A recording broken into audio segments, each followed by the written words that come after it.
আমাৰ লেণ্ড নাই। কি লেণ্ড নাই? লেণ্ডৰ পে'মেণ্টেই হোৱা নাই। সেইখিনি পালোঁ নহয়। কি লেণ্ড নাই? কি কিহৰ লেণ্ড নাই? এই যে খালী থকাবিলাক কৰিছেনে নাই আপোনালোকে? উল্টা কথা ক'বলৈ আহিছে। ৰাস্তাটো মানুহৰ কেনেকুৱা কষ্ট হৈছে সেইটো ভবা নাই। লেণ্ড নাই, মিছা ফাঁকি অজুহাত মাৰিবলৈ আহিছে। বেলেগ মানুহ বুলি ভাবিছে নেকি আপুনি মোৰ আগত? এইটো এইবোৰ লেণ্ড হয়নে নহয়? এইবিলাক ইয়াত কেলৈ কাম কৰা নাই আপুনি? লেণ্ড নাই, এনেই ফাঁকি কথা ক'ব। এই মানুহজনে যে ক'লে যে আমি এনেকৈ প্ৰগ্ৰেম দি আছোঁ, এনেকৈ প্ৰগ্ৰেম দি আছোঁ, সি প্ৰগ্ৰেম নকৰে, সি কৰি আছে আজিৰ দিনটোত 1 কোটি টকাতকৈ কমত কৰি আছে মান্থলি। এতিয়া সি 10 কোটি টকাৰ কাম কৰিম বুলি ক'লে, কাহানী বাই ডেট পাৰ হৈ গ'ল, তাৰপিছতো কাম নকৰে। আপুনি আকৌ লেণ্ড নাই বুলি এনেই আপুনি এটা কথা কৈ দিলেহি। এই ছাইডটোত আমাৰ এইটো কিয় নকৰে আপোনালোকে? এই ছাইডৰ ড্ৰেইনটো আমাৰ কৰিব নালাগে। এইটো এক্সিষ্টিং ডেটটো ইম্প্ৰুভ কৰিব লাগে, এইটো নকৰে কিয়?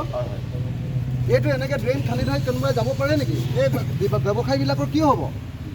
পানীটো এই ড্ৰেইনটো খান্দি দিলে, খান্দি দিয়াৰ পিছত পানীটো জমা হৈ ৰাস্তালৈ আহিলে, তো এই ৰাস্তাটো কেনেকৈ মানুহ অহা যোৱা কৰিব? তেখেতে বাহিৰৰ মানুহজনে যে এই বস্তুটো বুজি পাইছে, আকৌ আপুনি উল্টাকৈ আমাক পাঠ পঢ়াবলৈ আহিছে। কি এইবিলাক ফ্ৰী আছেনে নাই? লেণ্ড নাই, কম্পেনচেশ্যন যিটো ঠাইত দিয়া আছে সেইটো ঠাইত কৰিছেনে নাই? এই গোটেই কম্পেনচেশ্যন একদম মই কালি যিমান দূৰলৈকে চাইছোঁ চবলৈকে কম্পেনচেশ্যন দি থোৱা আছে।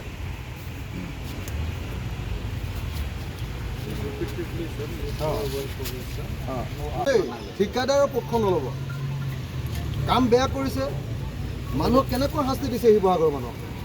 পলিটিকেলি ঠিকা ল'ব, তাৰপিছত কাম নকৰিব, তাৰপিছত আপোনালোকে ঠিকাদাৰৰ পক্ষ ল'ব, নহয় জানো? আজি আহিম বুলি কিয় নাহিলে? কি কাম নাই? পৰহিৰ দিনটোত মোৰ লগত কথা পাতিছে ফোনত আহিম বুলি, এতিয়া 5 দিনৰ আগত গা ভাল নাই বুলি আপুনি মোক কৈছে। বাকী কথা ক'বলৈ পোৱা নাই। প্ৰতিষ্ঠানে তেওঁলোকে ষ্টেণ্ড লৈছে যে ৰাস্তাটো সঁচাকৈ বেয়াকৈ বনাইছে, ৰাস্তাটো মানে যেনেকৈ প্ৰগ্ৰেছ হ'ব লাগিছিলে কৰা নাই। আপুনি আমাৰ ওচৰৰ মানুহটোৱে উল্টাকৈ আপুনি ঠিকাদাৰটোৰ পক্ষ লৈ কৈছে যে মাটি পোৱা নাই। এইটো ক'ত মাটি পোৱা নাই কওকচোন? আপোনাৰ পৃথিৱীত চব দেখি আছোঁ। এই মাটি পোৱা জেগাবিলাকত গোটেই ড্ৰেইনবিলাক খান্দি আধৰুৱা কৰি থৈ গ'ল। 3 মাহৰ আগত ড্ৰেইন খান্দি থৈ গৈছে আপোনালোকে। এজাক বৰষুণ দিলে কোনো মানুহ শিৱসাগৰত থাকিব নোৱাৰে। এতিয়া যিটো ষ্টাৰ্ট কৰোঁতে ছাৰ পানী মানে বৰষুণ কণ্টিনিউৱাছ আহি আছে। কেলৈ ইমান দেৰিকৈ ষ্টাৰ্ট কৰিছিলে? আপোনালোকৰ কামটো যোৱা মাৰ্চ মাহত শেষ হ'ব লাগিছিলে, কাম শেষ হ'ব লাগিছিলে। তাৰপিছত আকৌ এক্সটেনশ্যন লৈহে আপোনালোকে এতিয়া কাম কৰিছে। আৰু কামটো যদি ষ্টাৰ্ট কৰিছিলে তেতিয়াহ'লে কেলৈ আধৰুৱা কৰি ৰাখি দিলে? ইয়াতে গোটেই স্কুল কলেজ আছে, গোটেইখনত কেনেকুৱা পৰিস্থিতি হৈছে দেখা নাই? আজি ঠিকাদাৰ আহিব লাগিছিলে, আপুনি আকৌ এনে মাজতে সোমাবলৈ আহিলে। মিছা কথাটো কেলৈ কয়? ক'ত বেমাৰ হৈছে তেওঁক দেখুৱাওকচোন, মেডিকেল চাৰ্টিফিকেট দিবলৈ কওক।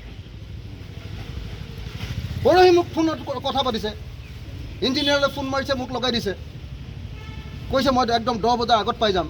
আজি আপুনি মোক মিছা কথা ক'বলৈ আহিছে। আপুনি আজি ফোন কৰি কৈছে বোলে 5 দিনৰ আগৰ পৰা বেমাৰ। 5 দিনৰ আগত মোক নিজে কৈছে 10 বজাৰ আগত পাম। 3 দিনৰ পৰহি কৈছে। আমাক এইটো বুলিয়ে কৈছে তেখেতক